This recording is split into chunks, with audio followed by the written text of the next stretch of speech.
Buddha Venkanna comments. Jagan జైలుకు వెళ్తే 1,00,000 కోట్లు దోచుకున్నాడన్నారు. చంద్రబాబు జైలుకు వెళ్తే అన్యాయంగా అరెస్ట్ చేశారని ప్రజలు రోడ్డు మీదకి వచ్చారు. చంద్రబాబు నాకు దేవుడితో సమానం. కొన్నిసార్లు దేవుడు పరీక్ష పెడతాడు. మనతో ఉంటాడా లేదా అని పరీక్ష పెడతాడు. నాకు పదవి వచ్చినా రాకపోయినా చంద్రబాబుని దేవుళ్లాగా కొలుస్తా. రాజకీయ సమీకరణాలన్నీ పరిశీలించి చంద్రబాబు ఎమ్మెల్సీ అభ్యర్థిని ప్రకటించారు. నాకు ఎలాంటి అసంతృప్తి లేదు. నాకా నాదెందుకు తమ్ముడు, చంద్రబాబు నాయుడు గారు నాకు దేవుడితో సమానం. అప్పుడప్పుడు భక్తులకి పరీక్ష పెడతారు దేవుళ్ళు కూడా. సినిమాలు చూడవా? సినిమాలు చూసినప్పుడు అది ఆ భక్తుడికి పరీక్ష పెడతాడు దేవుడు. అరే రాత నేను చెప్తా ఎప్పుడు కూడా, నాకు చంద్రబాబు నాయుడు గారు అనే వ్యక్తి దేవుడితో సమానం. నాకు పదవి ఇచ్చినా ఇవ్వకపోయినా నేను చంద్రబాబు నాయుడు గారికి అంకితంతో పనిచేస్తా.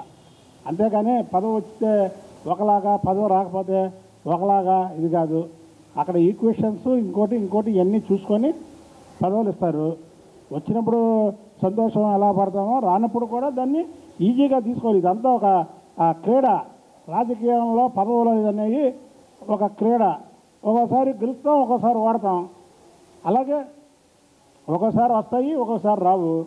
రాలేదని మనం కుంగిపోయి వచ్చినప్పుడు ఆనందంగా ఉండి అలా కాదు. చంద్రబాబు నాయుడు గారు నాకు పదవి ఇచ్చినా ఇవ్వకపోయినా ఆయన నాకు దేవుడు. అంతే. ఒకటే స్లోగన్. నేను ఎప్పుడు చంద్రబాబు నాయుడు గారు నాకు నాయకుడని కూడా చెప్పలా. అంటే నాయకుడి కంటే గొప్పవాడు కదా దేవుడు. నా వరకు అయితే చంద్రబాబు నాయుడు గారు అనే వ్యక్తి దేవుడు. ఇచ్చినా ఇవ్వకపోయినా ఎప్పుడు కూడా నేను అంకిత భావంతో చంద్రబాబు నాయుడు గారికి ఎప్పుడు అప్పుడు కాదు, ఎప్పుడు కూడా ఇలాగే ఉంటా, ఇలాగే ఫైట్ చేస్తా. చంద్రబాబు గారిని ఎవరు ఎక్కడ ఈ రాష్ట్రంలో కాదు, పక్క రాష్ట్రంలో కాదు, భారతదేశంలో చంద్రబాబు నాయుడు గారి గురించి ఎవరు మాట్లాడినా సరే ఇదే స్టైల్లో వాళ్ళకి సమాధానం చెప్తా. అదే లేదు తమ్ముడు, రాకపోవడానికి బాగా కొత్తగా ఎన్నికైన గ్రీష్మా గారికి కానీ, బేదా రవిచంద్ర గారికి కానీ, బీటీ నాయుడు గారికి కూడా మీ అందరి దీంట్లో నేను వాళ్ళకి శుభాకాంక్షలు తెలుపుతున్నాను.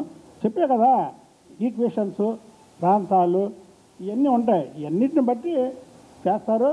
అదేమే మనం దాని గురించి మనం ఏమి బాధపడలేదు, ఇబ్బంది పట్టలేదు. నన్ను చూస్తేనే తెలుస్తుంది నేను ఎలా ఉన్నానో. కాబట్టి నేను ఒకటే, చంద్రబాబు నాయుడు గారికి నేను ఒక భక్తుడు లాగా నాకు ఇష్టం చంద్రబాబు నాయుడు అంటే. కాబట్టి ఆయన పదవి ఇచ్చినా ఇవ్వకపోయినా ఇలాగే నడుస్తా. దాంట్లో అసలు రెండో క్వశ్చనే లేదు. థ్యాంక్ యూ తమ్ముడు.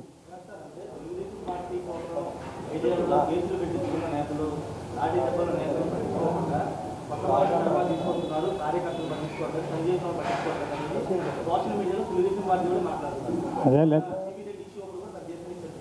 అయ్యేం లేదు తమ్ముడు. అదేదో గెట్లో ఉన్నాను. కానీ ఇప్పుడు ముగ్గురికి ఇచ్చిన వాళ్ళు కూడా ప్రతిభా భారతి గారి కుమార్తె ప్రతిభా భారతి గారు 6 సార్లు ఎమ్మెల్యే చేశారు, స్పీకర్ చేశారు. పార్టీకి అంకిత భావంతో చంద్రబాబు నాయుడు గారు అంటే అంకిత భావంతో పనిచేశారు. అలా సీటు కూడా వేరే వాళ్ళకి ఇస్తే ఒక్క మాట కూడా మాట్లాడాల, అలా అమ్మాయికి ఇచ్చారు. అలాగే బీటీ నాయుడు 2 సార్లు పార్లమెంట్ మెంబర్గా పోటీ చేశాడు. ఎవరి మీద? కోట్ల సూర్యప్రకాష్ రెడ్డి మీద. ఆయనకి ఇచ్చారు. అలాగే బేదా రవిచంద్ర, ఆయన పార్టీ అధ్యక్షుడు, తెలుగు యువత అధ్యక్షుడు. అలాగే పార్టీకి వెన్నంటి ఉండడమే కాకుండా వాళ్ళ ఇంట్లో వాళ్ళు పార్టీ మారినా ఆయన మారకుండా తెలుగుదేశం పార్టీలో ఉన్నాడు. అంకిత భావంతో ఆయనకి ఇచ్చారు. ఇప్పుడు ఈ ముగ్గురికి కూడా ఇవ్వడంలో న్యాయం ఉంది. దయచేసి తెలుగుదేశం కార్యకర్తలు కూడా సోషల్ మీడియాలో దయచేసి వ్యతిరేకంగా పోస్టులు పెట్టద్దని వాళ్ళని విన్నవించుకుంటాం.